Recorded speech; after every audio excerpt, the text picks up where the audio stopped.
joining us for the January 4th Board of Selectmen meeting. Everybody will rise for the pledge.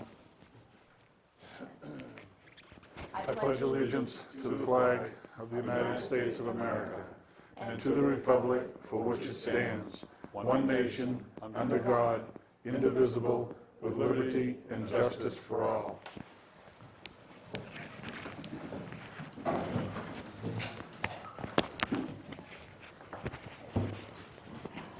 Under announcements this evening, Chief, are you still doing your coach drive? It's done, okay. We do have an appointment at 6:15, but before that, we'll move on to hearing a delegation. Okay, seeing none. We have no correspondence. Under reports, the town administrator's report. Let's see, quickly, I received an email from WIPS yesterday. The price for resealing the gate with neoprene seal between the gate and wall, and they will supervise in the removal and installation of the two side gates. And they will also install a new guide seal, double lip seals, and lengthen the back frame. And the price is $4,870.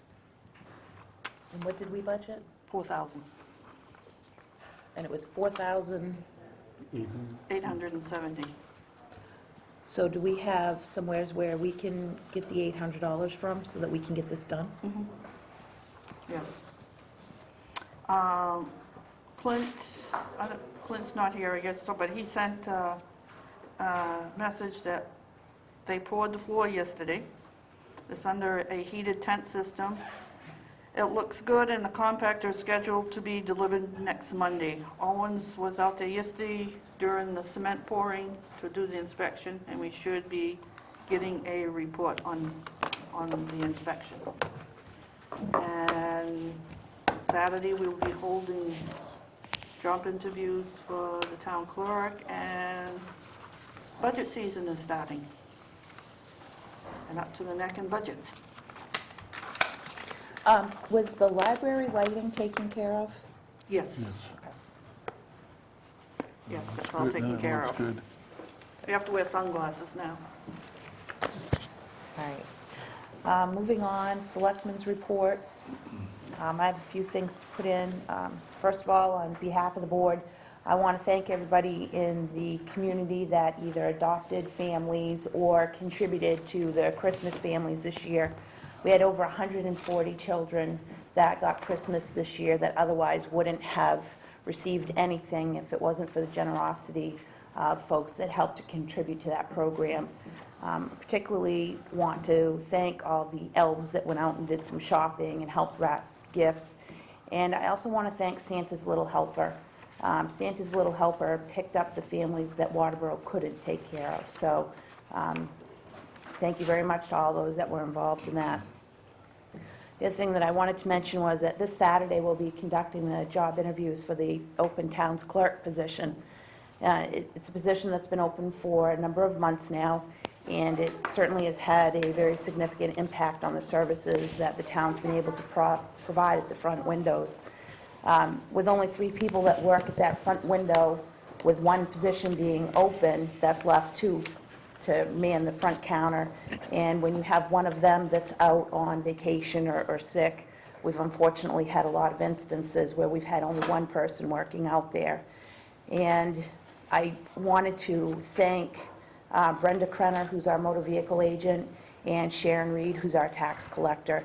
The two of them have had many opportunities where they've been working alone out front, and they've done a tremendous job. I know that it's been very stressful for them at times, especially if they go out to, a 15-minute break, and when they come back, there's a line of 15, 20 people, and they know that they're the only ones that need to take care of that.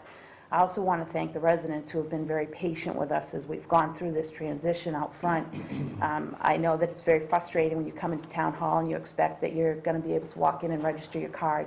You have to sit and wait for somebody to work the front desk, but certainly we understand that it's been an issue. It's not a level of service that any of us find acceptable.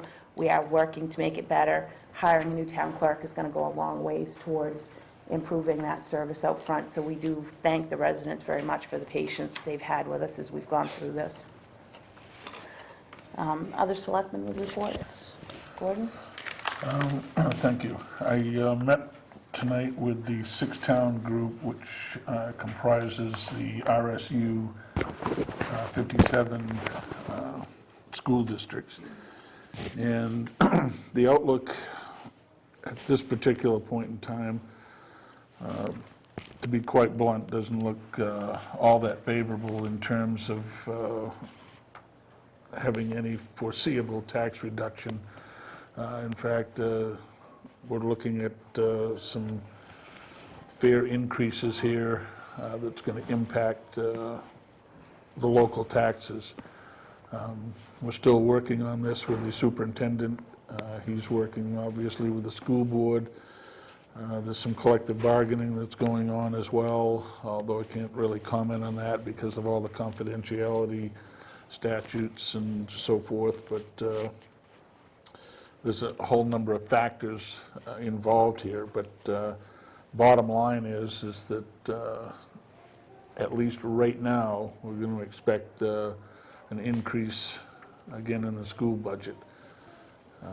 We'll be able to explain more of why these increases will take place in future meetings, and hopefully we can arrive at some type of cost-cutting thing, although last year there was some significant cuts made, including the reduction in personnel at the high school. So when you're down to the bone, it's hard to scrape the bone, too much further, but obviously we'll see how it plays out in the months to come.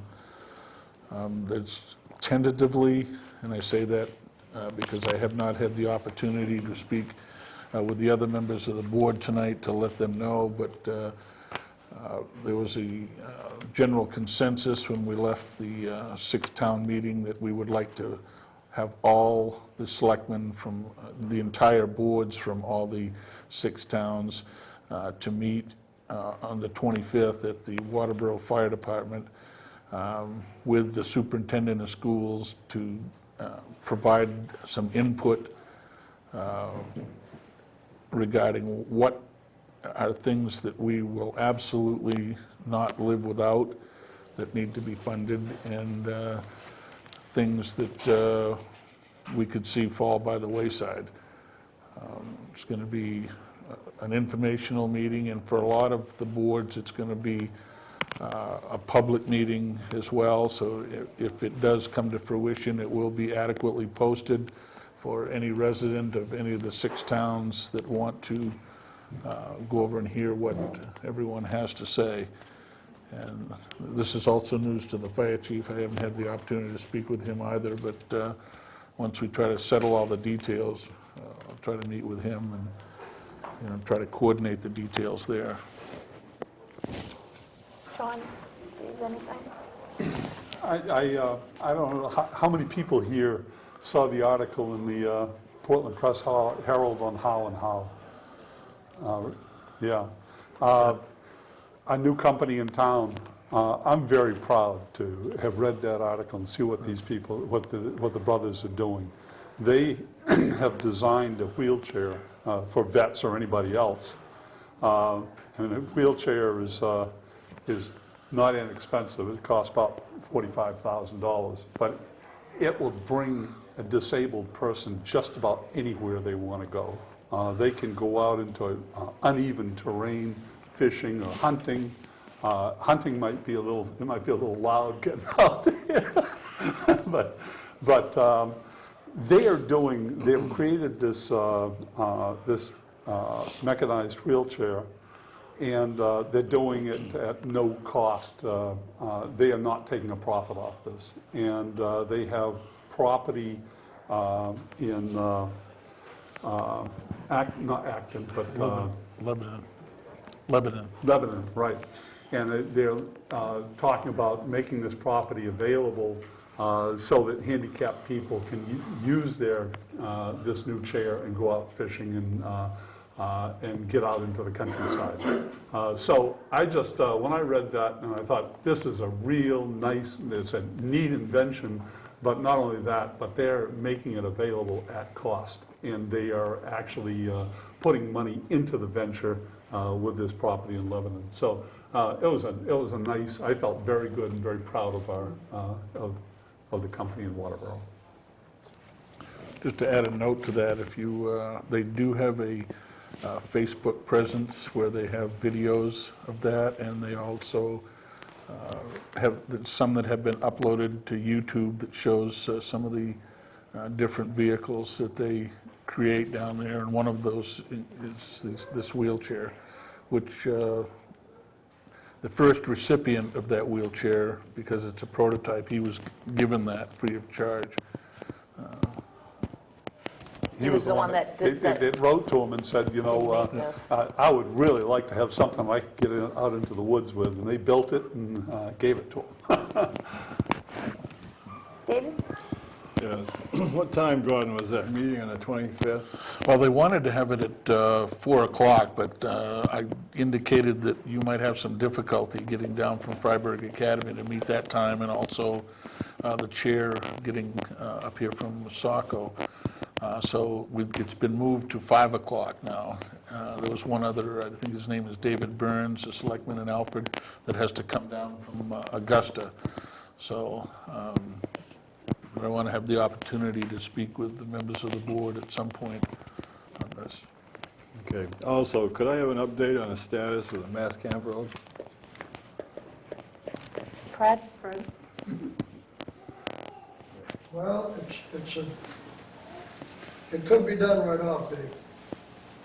Could be done. And why isn't it going to be done, or why, what's happening? Well, I want to put that culvert back, that culvert in there, just bust it up and put the culvert in there. Not going to go with what Sebago Tech said as far as building what they want to build, like an arch bridge. I mean, that's what's in there now, and you might as well just put a culvert in there and solve the problem. So this is going to be done in the next month? Try to do it, yes. Okay. Thank you. Fred, if we don't go off of what Sebago Techs gave us for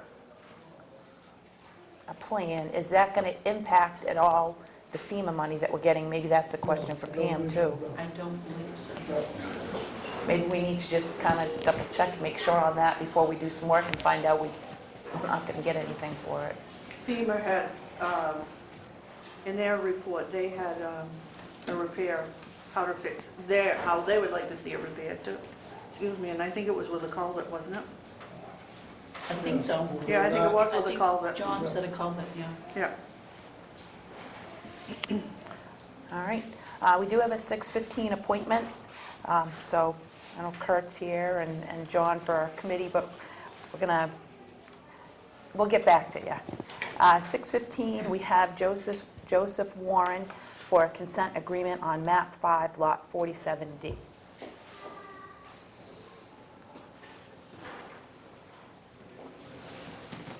I'm assuming I'm supposed to come here. You are. I believe I supplied you the information of what had happened, what the problem was. Just so that we can bring everybody on the same page, and so we're all under the same understanding. You folks were in the process of putting a prefab house on the property, Correct. measured out to be in compliance with the 50-foot setback from Jellison Road, Correct. but when the foundation was poured, there was an error, and the foundation, one corner of the foundation is 18 inches into that 50-foot zone. Correct. So you would like a consent agreement with the town so that you can finish the financing and occupy the home? Correct. Okay. You got it. Is there anybody from the board that has any questions for Mr. Warren? So this 18 inches is to the road, not the abutting property owner? Correct. And Patty, chime in anytime you have any comments. And we did get a map that's in your packet attached to the letter from Mr. Warren that shows the layout of the property and where the home was, the foundation was laid. And what's the procedure, Patty, when you checked this before the house was set on the foundation? We don't check setbacks. We go by the property owner's measurements. I mean, we check them, but I wouldn't catch 1.5 feet. I didn't catch it. They got caught at the mortgage survey. Well, there's a lot of trust going on, isn't it? I mean, it's, Property owners are supposed to know where their pins are and measure back. I think they tipped, it's one corner, it's not the whole house. They just tipped it, the road bends, and they, I just feel that a part of your job would be to measure this thing to make sure it's proper and people wouldn't be in here. yep. And I'm not an engineer, so I go by what they tell me their property line is.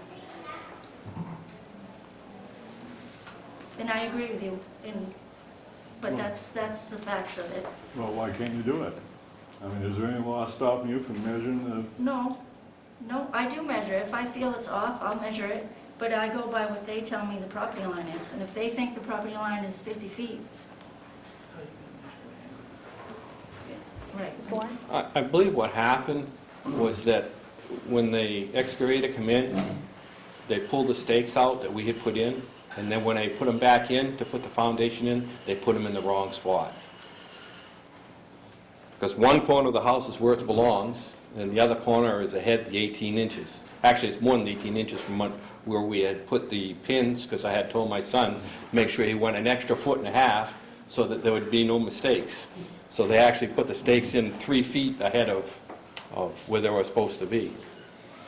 But the excavator, I believe that gentleman should have measured also, and he didn't. But that's, the mistake is there, the foundation is in, and the house is on it.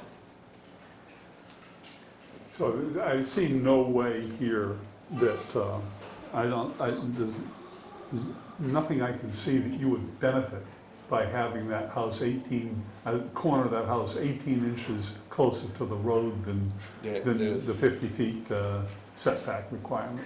There's no benefit to me at all. I just as soon it been where it was supposed to be. We was trying to follow the codes, and that's what I do. It's an accident. It got by us, it got caught by the bank when they did their survey. It was a funny thing that they put the house on the foundation in the morning. The bank called me at 3 o'clock in the afternoon to say that there was a problem. Probably wasn't funny though, really, was it? Well, no, not really. Gordon, any questions? No, I've been up actually to view the site, and I don't see where it poses any significant issue at all, other than it being technically outside the code right now. But if you just drove by it, you wouldn't be able to tell that one side was 18 inches closer to the road than the other. So what the option the board has is we can agree to sign a consent agreement with you, with or without penalties, or we could make you move the property. We do have a draft of a consent agreement that Patty drafted up, and we have it, a few items down on our agenda to vote on the consent agreement. So if you want to visit with us a little bit more, probably about 15 minutes, we should be coming onto that on the agenda, and we can make our decision this evening. All right. Okay? Thank you. Thanks.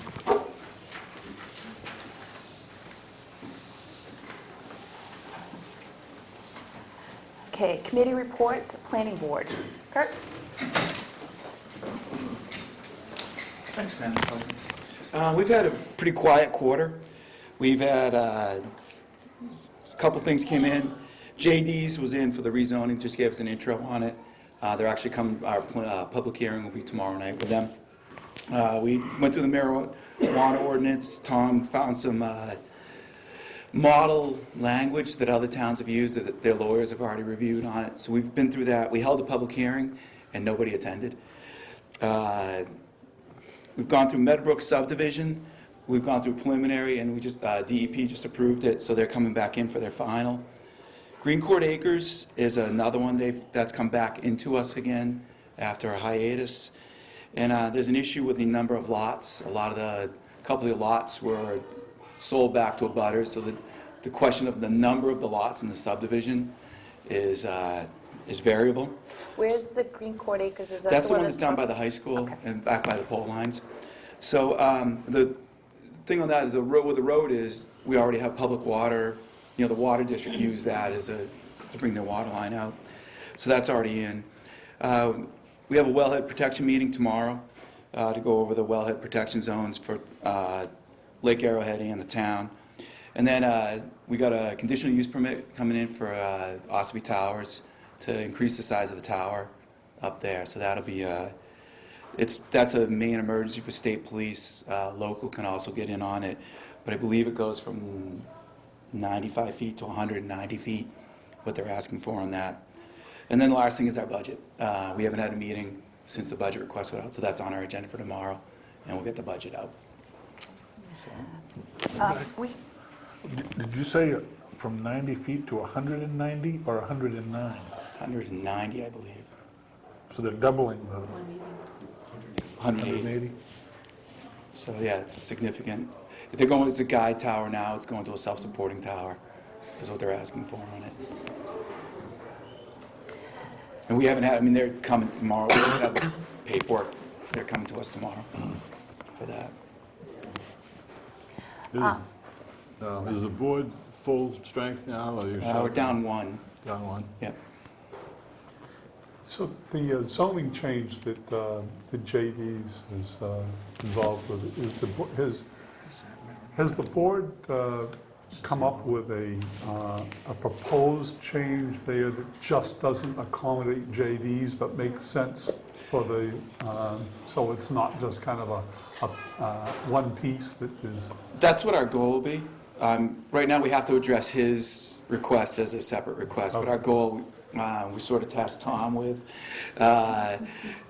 getting us information on what's the impact on that zone, how much would that impact change.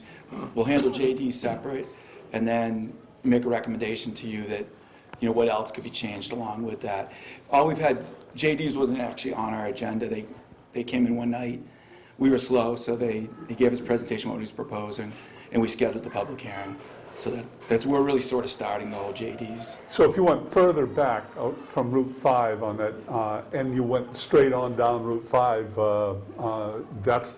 would that be something you'd be looking at rather than Exactly. just backing it off? Looking at what we looked at real quick, step in, their lot is the only lot that was cut in half by the zone. All the other lots sort of, they follow that brook that's back there is pretty much where the zone changed. And their lot actually went beyond the brook. And right now, they're in the few lots that are along there, like the bank and stuff like that, they actually stop. There is one dead spot in there, we don't know. That's sort of as things change from electronic surveying to rods, there's some 15 feet that don't exist. Yeah, so, or 15 feet that does exist, that didn't exist. So those are the things that we're looking at on it. But we have to address JD separately, and then, because that's the request that's in front of us, but our recommendation to you will be as a zone, so we're not piecemealing Good. every little lot that's in there. good. Just one more question. On that tower, did we have to get any type of FAA clearance? We're just starting that, sir. Oh, you just start- oh, Yeah, okay. they're coming to us tomorrow night. We just got the literature. okay. Tina sent that out to us, so their presentation will be tomorrow night, and then we'll know. Looking at the hill today, that'll put it, twice as tall as the fire tower, pretty much. Yeah. So. We had asked that the board look at, and this was actually at the request of David, when there's a change in a subdivision, and the specific example that David had used was one of the subdivisions that went from 55 plus to a regular subdivision, what the policy is when it comes to notifying abutters of the property. And apparently in that particular instance, the abutters weren't necessarily notified, and I don't know if there was an issue with an abutter that would have liked to have been notified. So we had sent a request to the planning board to maybe look at the policy about when abutters shouldn't be notified, and perhaps revamping that policy and maybe getting back to us. Okay. Have you had that discussion at all? No, we have not, but I'll bring that up tomorrow Okay, and great. get that on the agenda. The issue, the objection that I was given was that it's costly to notify everybody. And But my the- suggestion was that the people who want to change the zoning would be the ones who pay the postage or notification, not the Exactly. town. It's not the town, it's the requester, and that's been our policy on that. You know, they bear the cost of that. Okay.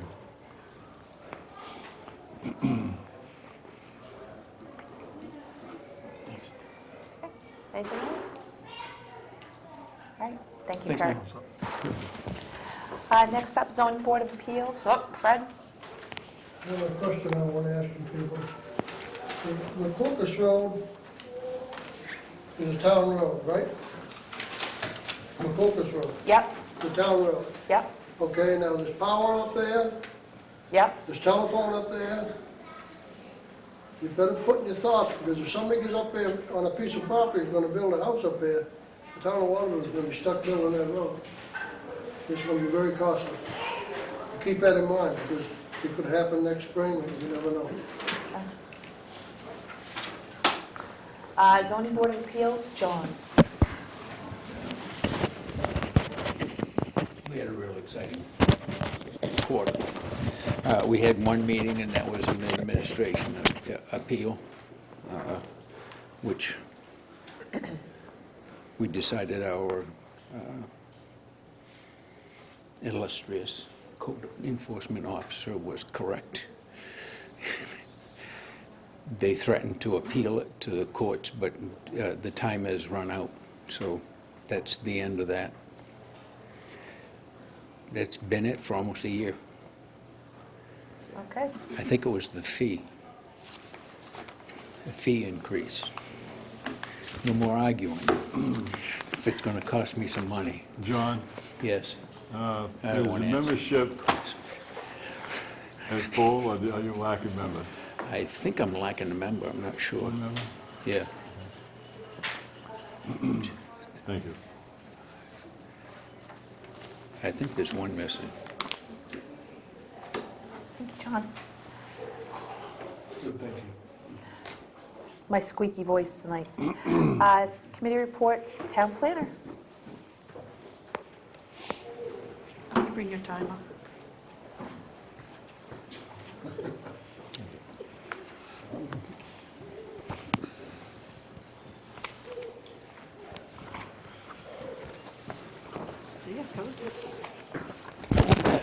Good evening, Board, Madam Chair, Town Administrator. Happy New Year. What I've handed out are two things. One, sort of an activities report of some of the things that have gone on, primary activities that I've been involved with since the last time that I gave my progress report. Attached to that, if I may jump to it, is a synopsis of the second visioning session that was held with Massabesic junior and senior students in number 84. That's why this document looks a little bit thick, but I didn't want to reinterpret anything that they said, and I thought that you could greatly benefit by reading what our next generation has to say about their vision for the town of Waterboro. I'd really encourage you to kick your feet up, big bag of popcorn and a couple beers, and just sit back and take a look at some of their comments. One of the nice things about doing a visioning session with young adults is they're so candid, and they're so open, and so non or apolitical. And so their responses are really going to be beneficial to the 2020 committee. As you recall, we've done a similar session with our elders, and this session here was done with the immense benefit of having the principal being extremely helpful. Being able to get a population model or a cross-section of 84 students, all of which are from Waterboro, all of which have a very open opinion about their values of the town, what they like, what they dislike, where they see the future. And then also, we asked a question here that we hadn't asked before. Where do you see yourself heading after you graduate? Whether it was off to college, looking for a job, out of state. There's some pretty fascinating responses here, and unfortunately, the public who's watching this tonight can't benefit from it. We will be putting this up, certainly on our website, so that everyone can take a good, strong look at it. Part of visioning involves being able to interpret how people appreciate their town, and what also some of the negative aspects are that are hanging out there that people need to address. That's all part of the planning process. So I encourage you to take a good, strong look at it. It's uncensored. It's exactly as they responded. This is, you know, it's just going through this really quick. You know, not surprising to see that all teenagers pretty much want a McDonald's in town. Yes. And, but looking at, you know, what a lot of them were commenting on about what they don't like about Waterboro, I'm really surprised to see all of the comments in here about milfoil at Lake Arrowhead. I mean, that, I think that really shows that they're tuned in to what's going on Precisely. within the community, if so many of them are acknowledging what a problem that is. You know, Madam Chair, you said the exact word that I think we all should be doing more of. We need to acknowledge our young adults and youths, because, you know, really, they're our next leadership. And for those that stay in the community, their comments are really, I think, quite beneficial and, quite interestingly, run parallel to what some of the comments were made by the elders. So it's really quite interesting. You'll also discover in there, and Fred will appreciate this, that there were quite a few comments regarding our road infrastructure. Yep, bumpy roads. And how it's important to stay on top of them and keep rebuilding them. So good feedback, really good feedback. And so I want to acknowledge that our young adults really stepped forward and really gave us some great information. Along those lines, this Friday evening, from 6 o'clock to 9 o'clock at the middle school, there's going to be a general populace for the general public to attend another visioning session. It's been the goal of the 2020 Planning Committee to get as much feedback as possible. Now, we recognize that there might be a small little snowstorm that might be coming, but we're still going to hold it. Unless it's a major snowstorm, and then it would be deferred to Saturday morning. And But that's, when is it? this Friday evening, 6 o'clock to 9 o'clock, that's January 7th. So we encourage the public to attend if At you're... the middle school. At the middle school, correct. We'll be doing the final touches on that tomorrow evening from 5 o'clock till 6:30. The 2020 Planning Committee will be meeting and getting the final details ready for that visioning session. And then, as Chairman Kurt has pointed out, the Planning Board meeting will start up at 7 o'clock. I won't be redundant with some of the things that Chairman Kurt has said, but on the Meadowbrook acres and the tower and the subdivisions that have come forth, I've done an internal review of those, and particularly on the tower, trying to synchronize both with EMA and with our fire chief as if they had any specific needs. This would be the opportunity to build those needs into it before the planning board reviews. And I thank the chief and Pam for being helpful on that. At the last meeting, Selectman Dave had asked the question about where do we stand with the main efficiency grant. Everything that's the town's responsibility has been done. It's sitting in Augusta. With the new transition of the administration, we should be very close to, I think, getting to an almost final draft for the selectmen to review. After the selectmen have reviewed it and the town administrator, then we can enter into a contract with the state and then proceed immediately forward under the energy audit portion of it. As you recall, and just as a refresher, it's a two-pronged grant. The first prong, and the one that we'll tackle first, will be the energy audit, which will be on most municipal buildings. And then the other component will be one chapter of the comprehensive plan, which will deal with energy components.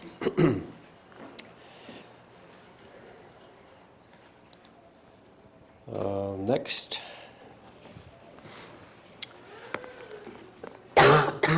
There is a lot of activity that's going to start up with the York County Connector Study.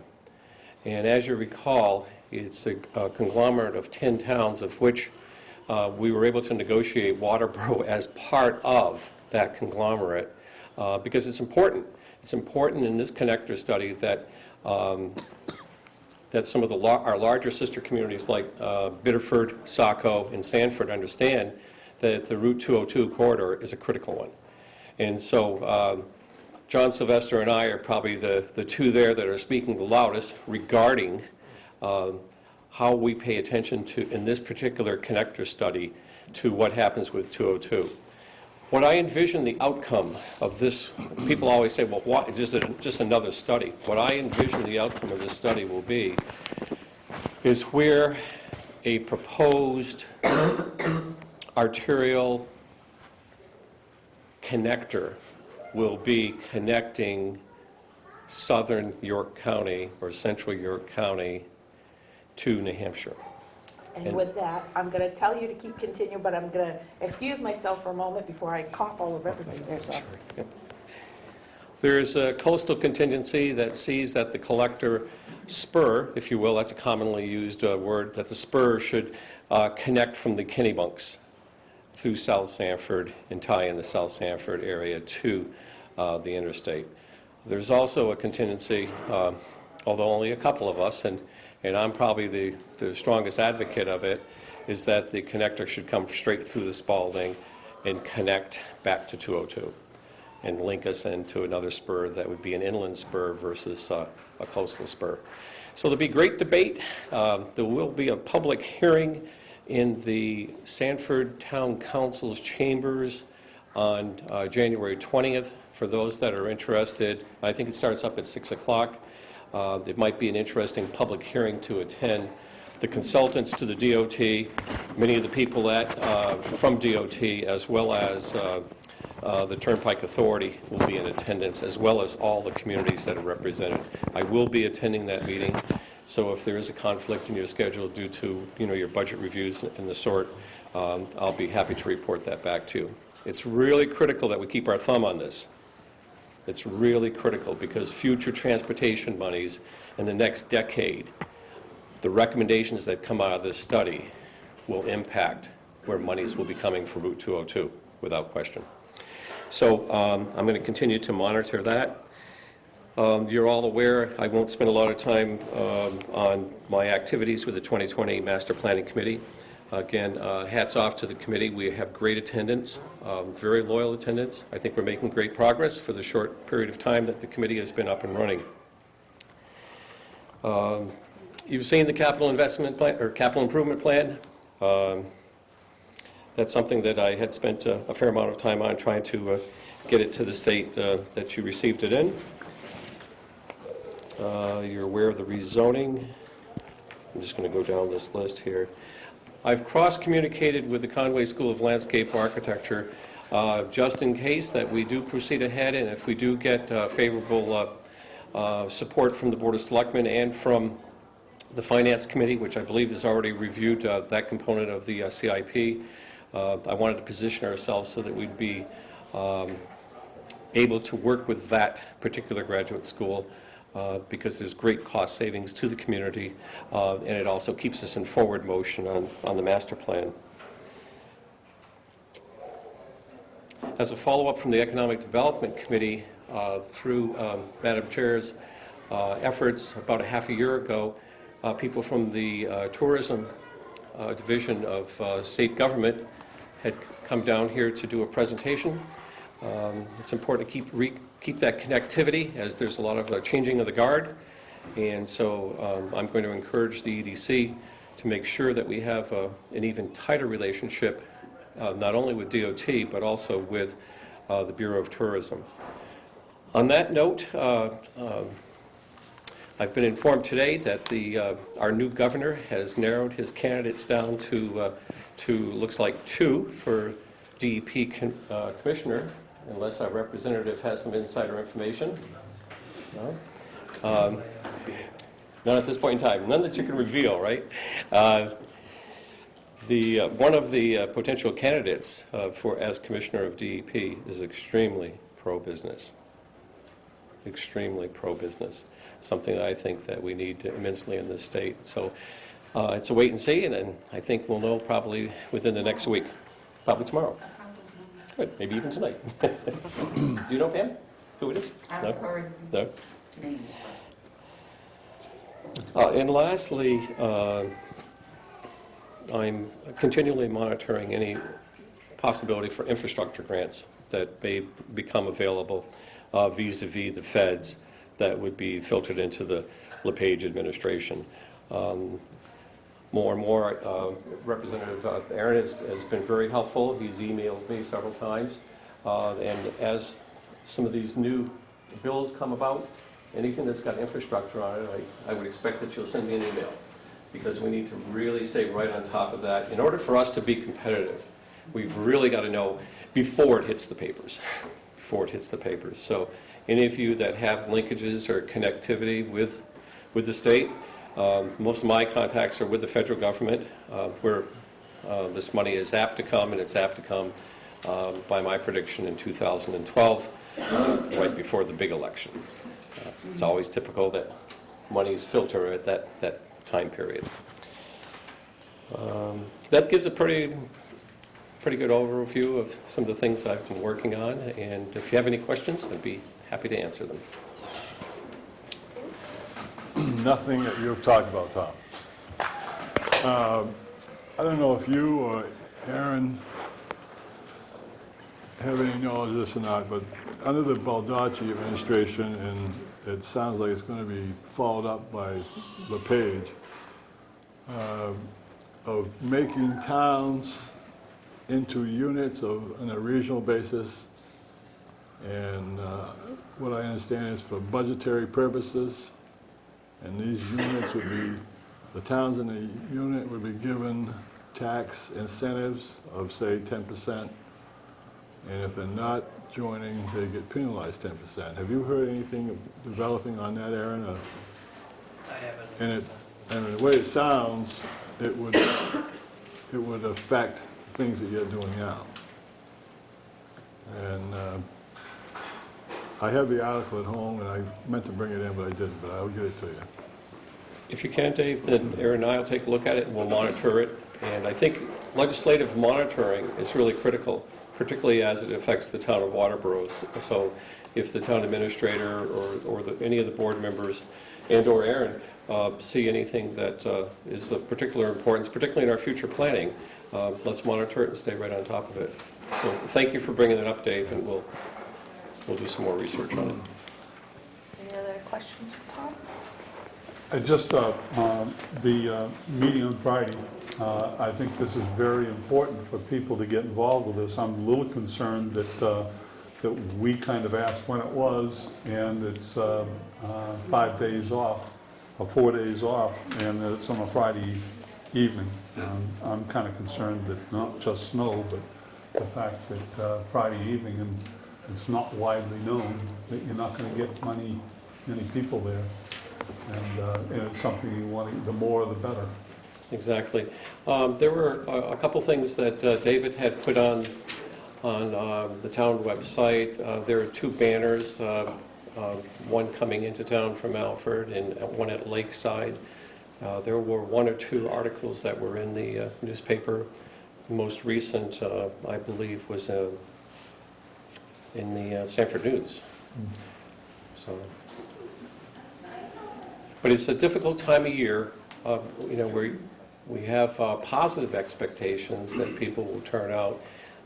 We do recognize as a committee, if the turnout is weaker than we had hoped for, the selectmen and town administrator can know that we're going to proceed ahead in the springtime with at least 1 or 2 more. The more input we get, the better. Yeah, I would just say to the public out there that this can be a very interesting session. You have a chance to look forward over the next 10 years, maybe 20, and so you're looking forward as to what this town will look like. And you can have an effect on that. And you're sitting down with 50 people or 25 or 100, a person's view is usually picked up, and it really has as much effect as you can possibly have on the future of the town as to attend some of these meetings. Absolutely. Thank you, John. Anything else? Anything on safe routes to school? Any word? Yes. Sorry, I was just saying. I heard a yes. I heard sorry. Aaron? Yes. Do you want to? Yep, I can do that. It took me a little bit because originally it was proposed to me at the Road to School program, but it is the main Safe Routes to School program. I do have a contact number that I haven't been able to reach them yet. Preliminary, when I looked at it, it looks like it's, sidewalks and speed things of the school nature, not the library. But that was the what was proposed that they're trying to get for money for the Our reclaiming. application was for sidewalks on the old Alfred Road. Oh, okay, sorry, that was my mistake then. I got that confused with the library, so. I do have the contact number, I can give that to you, or I can contact them as well. It's up to you. Probably work with Tom. Sure. That was information I had on him, so. Great. Anything else while you're? Well, obviously, the most biggest news since the last time that we spoke was the committee's assignment. I will be serving on the Energy, Utilities and Technology Committee. So it'll be interesting, definitely interesting times, and be interesting to bring free market ideas to the committee, and there'll be a lot of, whether it be transmission lines and other forms of energy and things like that. So I'll be definitely interested in the next 2 years to serve. Great. Thank you. Anything else, Brian? I was kind of wondering what cabinet post the Martins lady was going to have. What's that? I was wondering what kind of cabinet post the Martins lady was going to have. Is that the second assistant? Yeah. I don't know.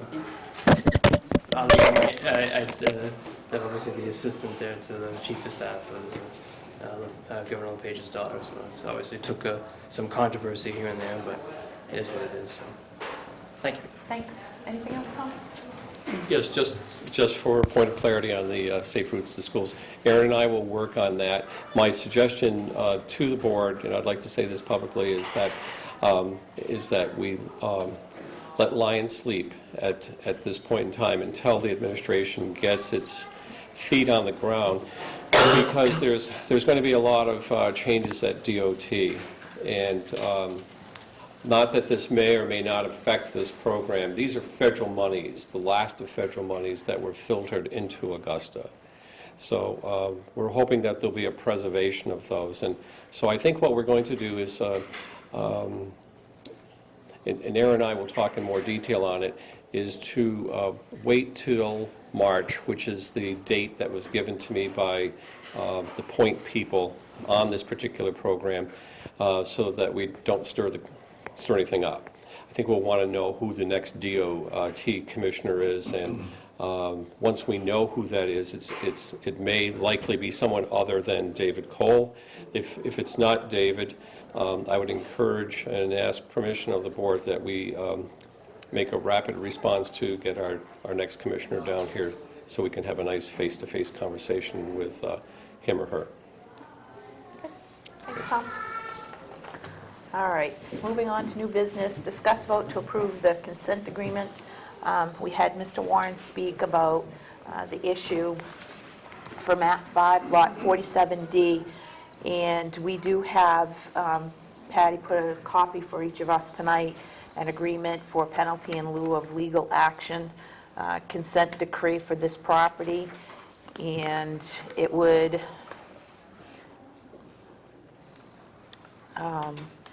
it's an agreement that there was a zoning violation when the home was constructed, that because of time constraints imposed by the bank, the property owners do not have the sufficient time to apply to the Zoning Board of Appeals for variance, and that we would agree to grant a consent agreement, and that the property owner agrees to pay to the town a penalty in lieu of legal action, and we can decide what we want that penalty to be, if anything.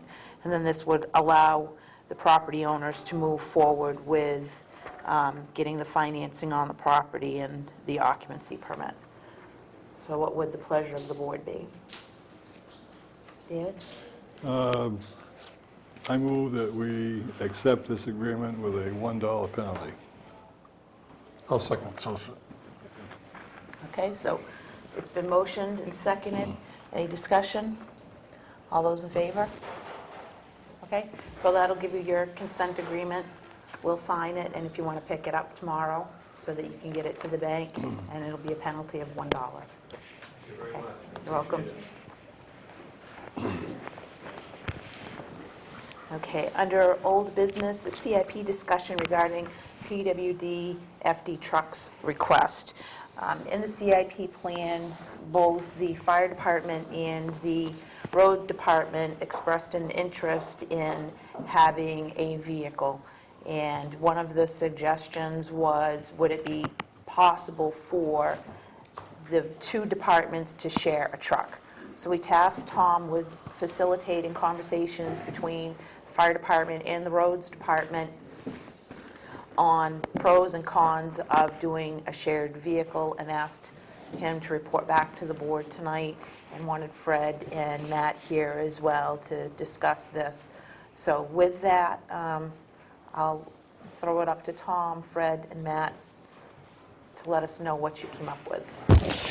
Madam Chair, here's what I'd suggest. Because of the details involved, first of all, the conversation was arranged and facilitated. The chief has some details as to the type of vehicle and his specific needs, and so does Fred. So for clarity purposes, what I'd like to do is to suggest that each one of the two come up and present their specific needs. Chief, do you want to start? Or Fred? Pardon?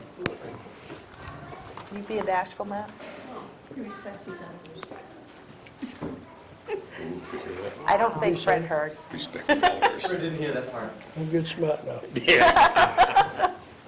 Well, I'll tell you, I've been in there for 25 years. I had a one-ton dump truck for a few years. And since then, I've done all the patching out of my pickup, picked up brush in my pickup, hired vehicles to do the work, and it's time that the highway department had their own vehicle. And I mean it's time. That truck could be going, putting every day doing work that needs to be done. There's no reason they don't have to be involved with the fire department. Let them get their own vehicle, just like we'll get our own. What type? I think you'll agree to that. What type of a vehicle would you be looking for? Well, the quote that I got, which is the same quote that you would get from any dealer, was a 1-ton GMC diesel with a sander and a plow at a price of $44,000, depending on options. Now, I presume that means probably power windows and all that, which I don't think we need, but anyway. This is the same price you will get from any dealer. That's how they work. You can call O'Connor's, they'll give you the same price. That's with the dump body. Yeah, dump body, plow, sander. And this is a vehicle that can be used at the cost of what you're paying to have this townhouse done, plowed, and your fire department could take care of that, and that cost would be cut out of your budget, outside of paying for that vehicle. They can plow it, sand it, and maintain it. And it's time. Really, it's time. You agree with that? It's time for a lot of things, Fred. I know that, Dave. Time getting old, you know. All right, Matt? I would concur with the road commissioner. Through the discussions we've had, is that it is certainly time for him to have a vehicle for the road commissioner's functions and what they do, but when we were asked the question from the town planner of whether or not a truck could be jointly used together, I certainly sat down and had considerable thoughts about that and thinking, okay, could this work? I had a lot of things go through my mind, and well, I think there's a lot of merit to that idea. On the other hand, the trucks have two entirely different applications in the way they're actually set up. And the biggest thing he mentioned just now was we talked about a chassis of two identical chassis to save money purchased at the same time, but the bodies would be different.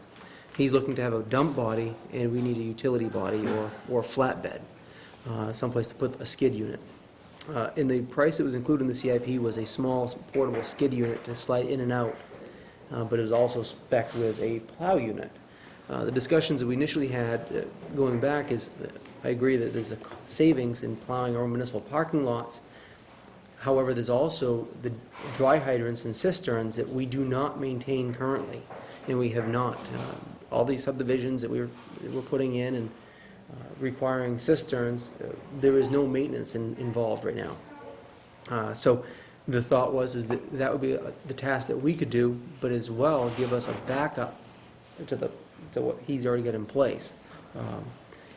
I did have an article, and I believe I sent it to Nancy and to Pam the other day via email, a couple of publication articles, that this isn't a new concept, but you know, anyhow, I think that a truck could be jointly shared by other departments, certainly like with his department and a Parks and Rec department in many communities, which I think some do, whereas they may have similar applications of patch or dirt or whatever they're doing. But a fire truck would be actually set up very differently than a truck used for public works functions. He's having a yellow light bar, we have red light bars in the state of Maine. The fire department, and I know the question came up, and I was able to be here last week, I believe the discussion was held. I have looked at many different resources, and over the past several years, we've tried to secure funding from grants. We've applied for several grants, three, if not 4 grants at this point. The last being the fire prevention grant that we tried to slide a truck in with a prevention trailer last year to replace the one we've got now that's aging. We failed at that one. I've looked at surplus properties from here to across the country. I've looked at the state of Maine surplus. I've looked at, I believe it was DR. What'd you call it? DRM. Yeah, we've looked at so many different avenues. And ultimately, even the surplus comes down to dollars, because the state of Maine will not give a piece of equipment away to a municipality. I don't agree with it, but several years ago, we entered into an agreement with the state of Maine to borrow a truck. We've been borrowing a 1994 one-ton GMC, similar to what we've spec'd out. But anyhow, we've been having some relationship issues, not necessarily between us and them, but change in staff and administration in the department, with the Department of Conservation. The truck is gone at this point. Our peak fire season is in early spring to late fall. Basically, as soon as the snow is gone until the snow comes back is our fire season. The town of Waterboro has a lot of wildland area. Right now, today, we are not well prepared for wildland firefighting. We do well at everything but, because our off-road capabilities is very limited. Bringing full fire trucks off-road or anywhere for backyards is not really a feasible option. So we've really exhausted a lot of our efforts. We've had other state representatives or other state individuals trying to help us with that. We've failed at that. But we need to do something. Certainly we'd be accepting of any donation. We're not looking, this truck here was actually spec'd out so that we would build it in-house with our staff, our people here, the volunteers, the men and women of the fire department, so that we would save considerable amounts of money. This same truck that we're talking about, built from a commercial fire apparatus dealer, would be well over $100,000, probably $155,000. I believe the CIP, I don't have it right in front of me, I believe it's right around $55,000. So anyhow, we've patched a truck that we have. We have the 1980, I believe it's a 83 Chevy that we've refurbed 3 years ago, and we've put some Band-Aids on with some tin under the floors, and we've filled some floorboards that were fully exposed down to the ground. But the truck is right now is just used as our kind of a utility truck. We've got some hose in the back, but I wish we could work together. I think there's completely two different applications. It's not the same. We have one that's designed for emergency response and a moment's notice, and one that's going to be out on the side of the road brushing, cutting brush or patching roads, or a different function altogether. I do agree, though, that there is a significant cost savings to doing our own parking lots. And having Fred and his staff take care of that, I think is a good idea. I think I've sat down with Selectman Littlefield, and I know I've talked to the road commission and the town administrator before, and simple figures show that there's a savings for that, and it would quickly pay for itself. So we're open for ideas, as far as the fire department's concerned. Anything would be greatly appreciated at this point, and I know for him, he needs it too. I've looked at a lot of used trucks. Right out of the question of the rust. I went to Sanford and looked at one here 5 months ago. Advertised, looked good, but when you get looking it over, it wasn't so good. I've been up to McLean's, once in a while he'll get something in up there, but no good. And Aaron has some contacts, potentially with some surplus. Yeah, I'm not sure if anyone else has talked to him. I've talked to Dolph Holmes up in the, he's the main forestry supply screener. And he's gotten everything from watercrafts to airplanes to helicopters, and he uses the whole national screening capabilities to find surplus. I believe that we've been kind of doing phone tag back and forth, but I believe the application would start with our local forestry person, and they can start the application. For some reason, you got to get an application before you can actually see what the inventory is. For whatever reason, that's how the system works. We'll proceed with that and at least get some, find out what it can find for that. But that would be for forestry, fire truck, not a... And we are on that application You are. already.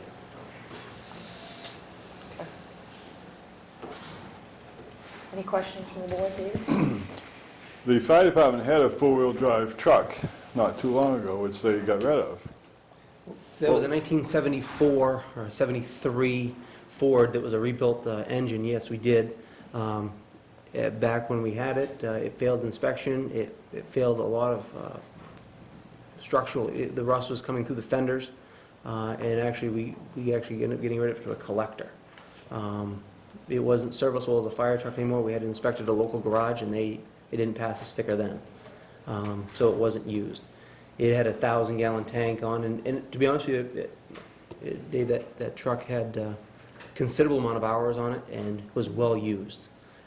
It was a pumper, I believe, if I remember correctly, an all-wheel drive pumper that we had, and the guy saved money then, and we put it together, or I say we, the fire department put it together piecemeal to make the best use of it. It was a standard transmission truck that over the years, and unfortunately, I hate to say it, but for some reason people can't seem to drive those anymore, but was posing to be a significant problem, and I think that wasn't the one that Selectman Gale wrote in, but we had a lot of problems with it. I mean, the truck drivers would say, oh, we can get that going to this point, but it becomes a real safety concern, and it was a safety issue. Would I love to keep it on the road and say, yes, disregard everything else, but I didn't feel comfortable with it, the mechanics didn't feel comfortable with it, and it was time to move forward. It was time. Anything else? Any other questions? Okay, thank you. We'll continue this discussion as we start looking at the CIPs and budgets. One other avenue that we did explore was the Nature Conservancy, because obviously they have quite a bit of land in town, and we struck out there as well. Their trucks pretty much go from state to state, and they use them in different conservation lands for wildland. Because during the summer months, when we would need that truck, which they've got a lot of different resources, their trucks are actually used for other prescribed burns in other states or wherever they're Or even moving right down here. to. Yeah, or here in town, and they're committed to that lot, that they're at, and they burn multiple acres at a time. So, but it is interesting to see how much we have for land out there, and we just want to be prepared as best we can for the unknown. Okay. Thank you. Fred, you're just going to stay there? Yeah, I'm gonna stay right here. You're gonna bring up the down track? I am. Next under you old give me a truck, business I'm not is moving, town tractor repairs. Fred's brought this up a couple of times, and he asked to be on the agenda tonight to discuss it again, and he and I talked a little bit last week. We have a couple of, I know I had both of them, that Nancy Pam provided for us on estimates for repairs to the tractor. And I think Fred wants to tell us everything that's wrong with it. On this one here, that on the repair of the front end of that tractor, that's gonna be pretty much a must to do. And when we had the cost of $2,356.40, that was when we lost the brakes on that up on Chadwick Ridge Road. And they have to pull out a pat and put new brakes on. Now, as far as the painting goes on the tractor, this bill for $48.68. I've told Pam, the biggest concern that I have about that machine as far as paint is the rear wheels on it, is the rims. They've been in salt. And they look to me like they come to the fact they could be dangerous. Now, I did not go over this with one of the gentlemen from Southwood Milton. I mean, it was just a deal of a call, and they come out and looked at it, and said, well, we can give you a price of repairing it. Now, if you've got the thoughts of taking and keeping the tractor until the tractor is paid for, and keeping the tractor, and then buying another tractor for the town road work, then that's an option you have. Which, if you say, well, someday we gotta have another, we're gonna have to replace that one down at the transfer station. And I totally agree with you on that one, because I know what the tractor is, and it's not in good shape. This tractor is basically needs the front end.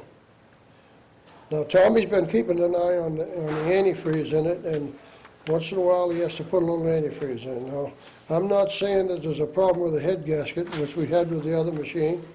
It may be just the fact that once in a while it goes down some. It would be the same way in an automobile, a car, or a truck. As far as the other repairs on it, we have one cylinder that's showing some leakage, not real bad, but it shows some leakage on a cylinder on the back, on the stabilizer. I agree to what you said tonight about keeping the tractor till it comes paid for, and then buying another tractor. The only thing that I suggest that should be done is fix the front end. That's pretty much a must, because that machine goes out on the road, and I know what the situation is, and it's not, we've had no wandering with it on the road, but it's just the fact that there is a movement of that front end. The lease on this tractor, I had Nancy look it up before the meeting. It was a lease purchase, and the term ends in August of this year. So as of August 2011, it's ours, we own it. It doesn't look like there's any clause for, a sellback or anything like that. It's just, it's a straight out, we're done making our payments on it in August. Because I know Dennis had brought up maybe looking at if it was a lease, turning it in and getting a new one without having to make repairs, but it doesn't look like that's an We have to option keep here. it- We have to keep it in working condition. I don't know, you know, it's, I do know that what's down to that town transfer station is not good. I'll tell you that right there. So if it's an option to keep it till it's paid for, then turn around and buy something. The front bucket that's on that machine that we used it's an open clamp bucket.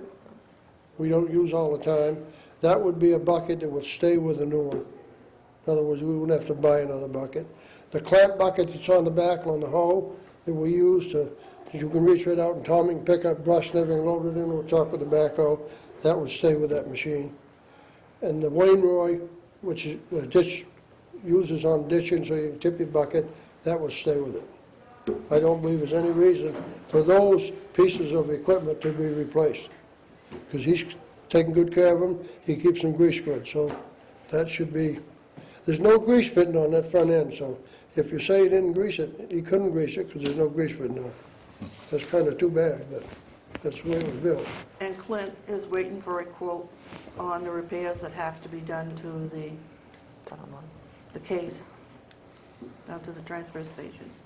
So if you repaired the front end of this, turned it over to the transfer station, and get a lease on a new vehicle, similar lease than the one that we Yep. were just paying off? Yep, Is that, yep. and that would Yep. be for the roads?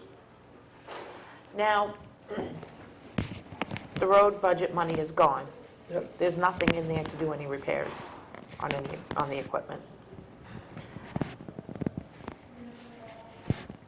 With the front end, the wheels, is that something that if you don't do tomorrow, the tractor's going to be out of service? Or is this something No, that no. we can limp through, We get can- us through budget season so that we can budget live- for it in the We can summer? live through budget season with it. That's something we have to do, we have to do it. Basically, as far as, you know, mechanical-wise, the tractor being taken care of and greased and all that, it's been taken care of, number one. We don't have no problem there. And I can't quite say that for the other one. And that's something that's gonna have to be straightened out. Tommy does do a good job. Oh, yes, he does. Keeps it good, he brings it over to the shop and keeps it washed and everything, so, you know. So if we can live through to that, I have no problem with that. I will do one thing, though. I'll get a hold of the representative from Milton Cat and have him come out, and I'll go over, Tommy and I'll go over them wheels with him. Somebody right there going right over it, and let them tell us exactly how they look. Okay. Okay? Yep. I can do that. I would suggest that when this front end is fixed, that all possible effort is made to find one that has grease fittings in it. Yeah, I'll go along with that, Dave. I'll go along with that.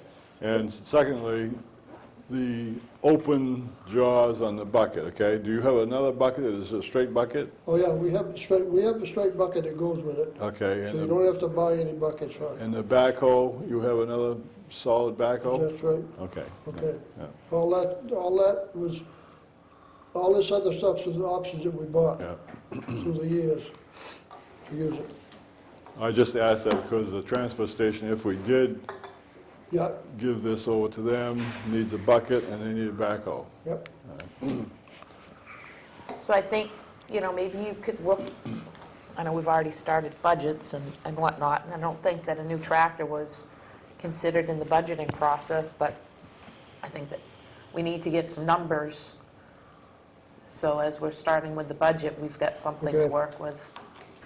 Will do. Yeah, because this will be a higher number because we won't be trading in anything. Yep. Or maybe if we end up giving the one to the transfer station, then we'll have the one at the transfer station that we could trade in. Might not be worth much, but we can get something from it. That'll be 20 grand again. Tobacco's worth 20 grand at least. Even in 1980, it's gonna be worth 20 grand. So, That's why I questioned the used, the 30, I think it was 30, 35. for what you explained for what that equipment was, that's about what that value is going to be. You know, you get up to 28, 35,000 pretty quick on a backhoe that is movable. So, I mean, then maybe Well- that's something we can, If you know of somebody who's got 20,000, please come forward.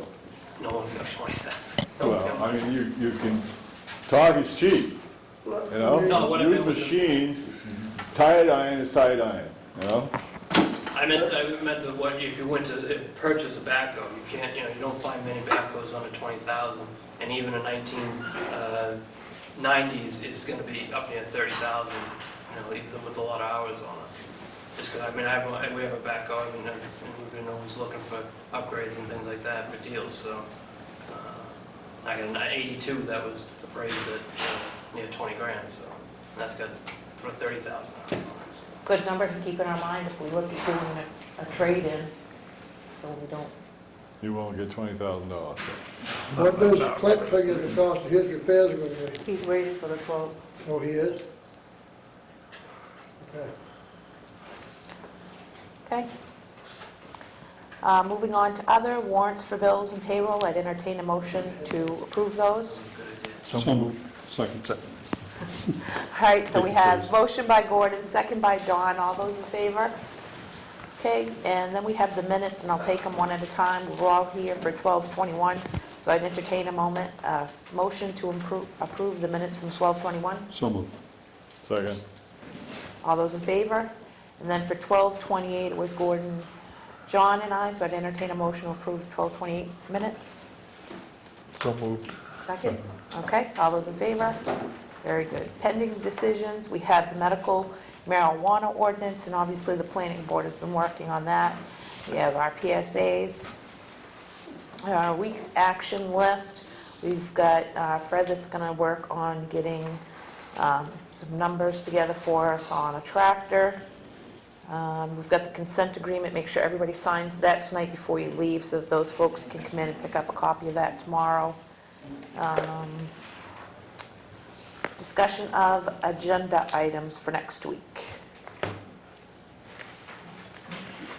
Do I really have to listen to you? I can tell you too. Can we be on the agenda next week to have Neil Courtney, the consultant, down here? Yep, 6 o'clock? They wanted, you needed more I don't, if we do 6, I mean, I think we could be, I don't know what type of time frame we're looking at. I don't want to take up a lot of your meeting time, but if you feel that you're okay with 6 o'clock, it could be a while. But it's up to you. Are you here next week, David? Yes. You are. What time can you get here? 4:30. Do we want to do 5 then? So we've got a cushion. Gordon, would that be all right with you? That's fine with me. Tom might need a few minutes in executive session on financials before then. Okay. I'll find out more tomorrow.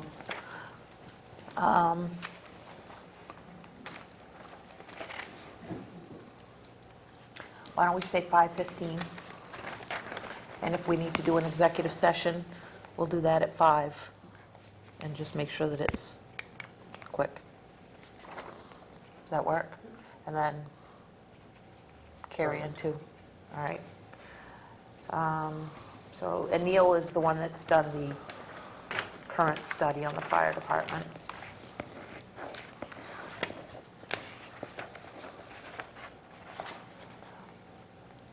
Anything else for the... Could we have updates on the Mass Camp Road and the dam repair?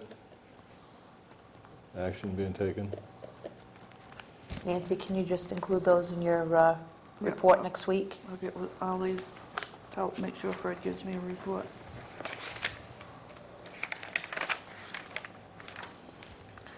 Anything else? You want to discuss a January 25th meeting? Yes.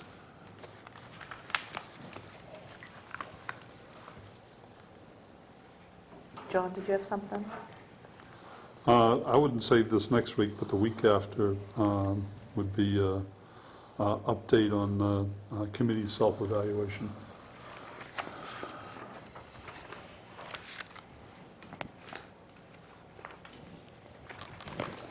Pam? There will be a letter coming out from, I believe, Bob Bowman and FEMA, that on the 20th, which is a Thursday night, at Central Fire Station, there's going to be, and I know that's the night of something else, it's going to be the FEMA map updating, whether the Reed map, whether we're going to keep the maps we have or whether we need to change. It's going to be sort of a regional meeting with Limerick and I believe Hollis, and I thought Alfred and Waterboro. So I know Tom mentioned tonight about the meeting that's in Sanford. So I don't know how that's going to play out. I'll let Bob know tomorrow. But I think FEMA already has it scheduled to be at Central Fire Station at 6:30 p.m. for the map updates. If the town, if we want to do anything different, I personally don't think we have to, but again, I haven't really talked to Tom about, and Patty about the updating of the maps, but I And that's think- the flood maps? Yes, yes. I don't think ours are too way off base. The only thing might be the brook, that Straw Mill Brook Road, we want to make sure if that has to be considered a flood zone, especially with all the changes. Old Alpha Road seems to have taken care of itself now with the new ditching, but we just want to make sure we've got every place that should have. The problem is if we all of a sudden add flooding to a map, it's going to change the homeowners, it's going to increase their insurance cost. So it's going to be, The Hamilton Road in that? I do not think it is now. So that's one of the areas where, That should be. yeah, the brook. Yeah, when it goes down through there, because Wendell's still having an input. If the beavers, are the beavers that are damming it up are the issue, then shoot the beavers. We'll have, see if it's a problem of animals creating the block, or if it's a real problem because of the river just being bigger than what it should be, or if it's just been the rain.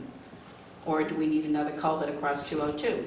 I think that's what's needed, because that culvert could not handle the load. It's never been able to handle it since Yeah. 06, since the I've still flooding. got all the photographs I do and too. stuff for that, so. And unfortunately, that's an MDOT issue that they've been appraised of many times over. Well, we Since got the other 2006. end of that, too, the one that's actually on Hamilton Road, where that goes across, that needs to be repaired.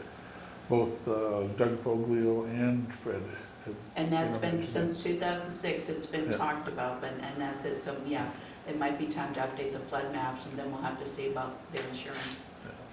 And also, it's a matter of building in the wrong spot. I mean, that place has been a flood before I was born, so. And again, if there are beavers that are damming up somehow, we'll have to just check that out. You have to shoot it. Whatever. The woodchuck's in there chucking wood. What Is that where that was commercial the- is filmed? John mentioned in an email that he's going to be out of town. Was it the 15th workshop? Yeah, the workshop on the 15th. That's the Saturday workshop that we were going to do. Is there a chance of coming up with,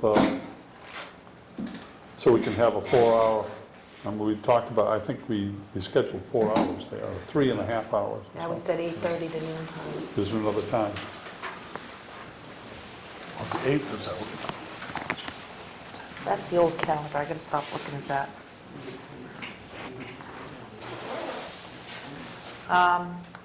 Because we were gonna talk, we're gonna do the 15th, that was gonna be our initial budget, and we were gonna do on the 22nd, those 2 Saturdays. We've got, the week of the 10th, we'll have our meeting on the 11th. Do we want to get together on that Thursday night? On that Thursday night, you have something at the Snowmobile Club.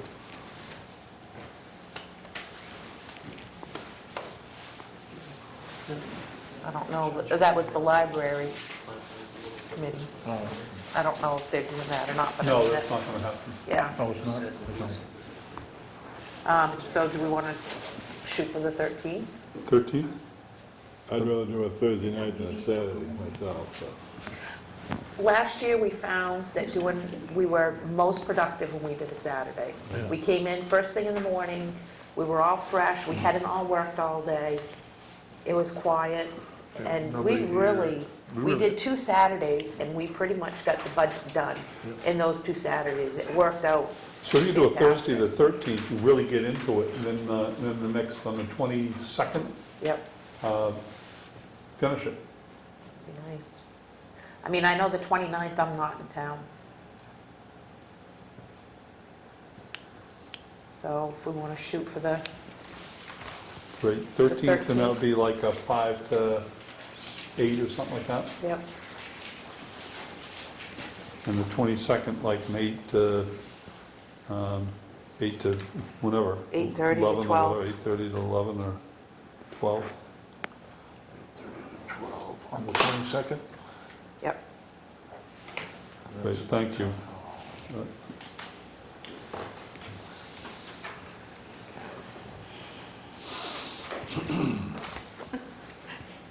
Now we got 2 days less, Well, 2 days left. less to get the budget off the bed. Yeah, we're really, Yeah, in a week. all right.